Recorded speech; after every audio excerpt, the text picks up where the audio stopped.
Patrick Cockburn is one of the most experienced journalists covering the Iraq War.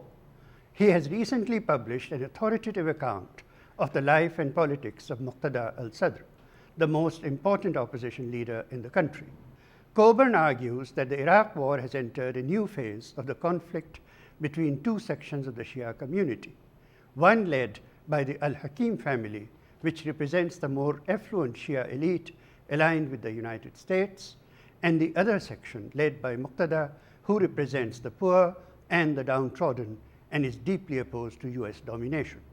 Pepe Escobar, analyst for The Real News, interviewed Patrick Cockburn recently. The first part of this interview was featured in our piece, Will Sadr Declare Open War? How would you make a parallel between the Sadr family and the al-Hakim family and their attitudes and what they did during Saddam?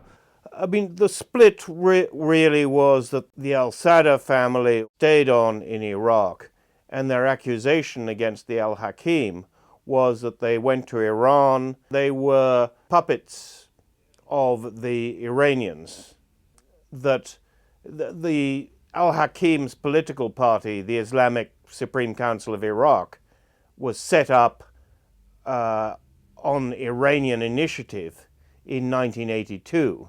This was during the Iran-Iraq War, because the Iranians thought if they defeated Saddam on the battlefield, they'd need an Iraqi government to install. So the al-Hakim were very dependent on the Iranians, and probably still are. Nobody quite knows what their relationship is.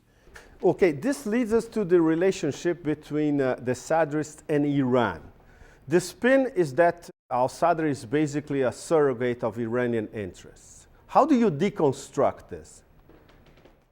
The Sadrist family was anti-Iranian, were Iraqi nationalists. And the most important political fact about Muqtada is that he's been anti-occupation from the beginning. The Sadrists don't personally have very good relations with the Iranians, and vice versa. The idea that they're pawns of the Iranians, I think, is not only incorrect, but I think is a really poisonous idea.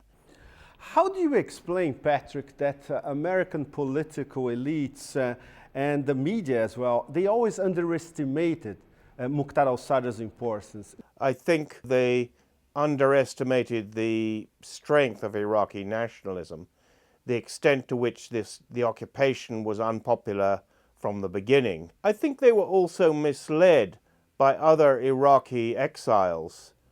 It's been something they did from the beginning.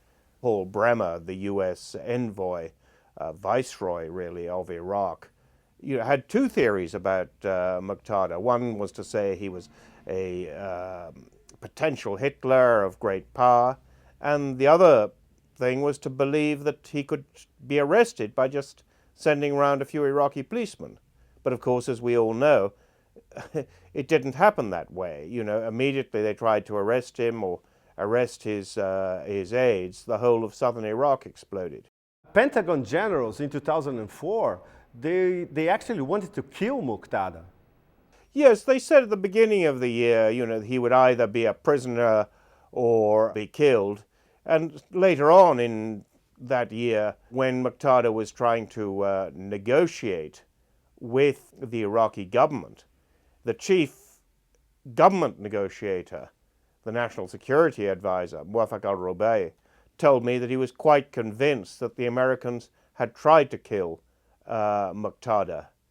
Do you see the possibility of Muqtada making or breaking the US presidential elections, depending on his next? He could do it. After all, McCain relaunched his political career when he went to Baghdad and endorsed the so-called surge. He went to a market, Sharjah market in the center of Baghdad, and said that the American people were not learning the truth about Iraq, that things were getting better. He was back 3 or 4 weeks ago in Baghdad when I was there. He didn't go back to the same market because now it's under the control of the Mahdi army. As we get closer to the election, it will depend on Muqtada, it will depend on the Iraqi government, on the latest round of fighting. in Basra and Baghdad was the result of an attack by the Iraqi government under the Prime Minister, Nouri al-Maliki, suddenly sending 15,000 troops to Basra and trying to eliminate the Mahdi army. They said it was all militias, but actually they only focused on the Mahdi army. If they do that again, there's going to be a lot of fighting. This will not look good in the US. How would you place Muqtada as a crucial political figure in the Middle East, in the big picture, in the next few years? And suppose we have a democratic president in the US. He'll be forced sort of to sit down and talk directly to Muqtada.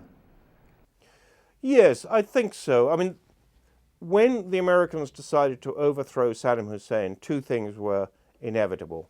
One, that the Shia in Iraq would take power, because they're 60% of the population. Saddam ran a Sunni regime.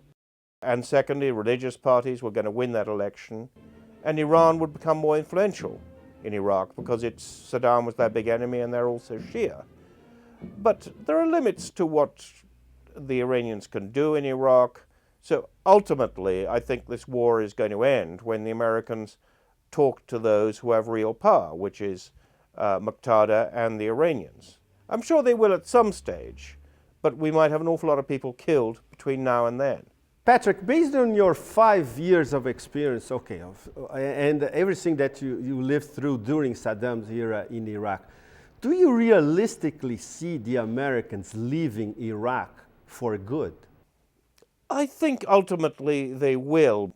My only doubt, and this is what worries a lot of Iraqis, is that there is a growing sort of unspoken condominium, sort of sharing of power between the Americans and the Iranians in Iraq.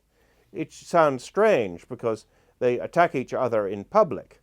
But, for instance, recently the fighting in Basra was ended when a delegation of Shia from Baghdad went to Qum to talk to the holy city of Qum in Iran, to talk to Muqtada, and to talk to the head of the Iranian Revolutionary Guard, people who somebody who the Americans regard as, have denounced as a terrorist. Iraqi politicians in the government are always trying to encourage the Iranians and the Americans to talk, but to talk in the presence of the Iraqi government. They're always worried that there's going to be a sort of side deal between Iran and America, which would leave them both very strong in Iraq, and Iraq without much independence. And the Sadrists will probably be part of the government after the October elections, so the equation will certainly change. Yes, I mean, the Sadrists remain Iraqi nationalists. The US policy has always been contradictory from the beginning, that they want an Iraqi government that somehow will be completely legitimate in the eyes of Iraqis, and at the same time will obey every instruction it ever gets from Washington. And they're a bit surprised when that government is regarded as simply an affront for America. But if you want a legitimate government in Baghdad, then the Sadrists will have to be part of it. Would you say that in numbers they will be able to control parliament?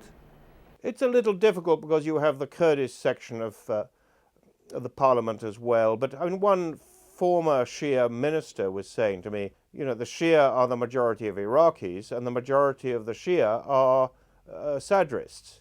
That's why it's so ludicrous and counter-effective for Nouri al-Maliki and perhaps the Americans to think that they can simply eliminate Muqtada and pretend that the Sadrists don't exist and that they can be politically marginalized.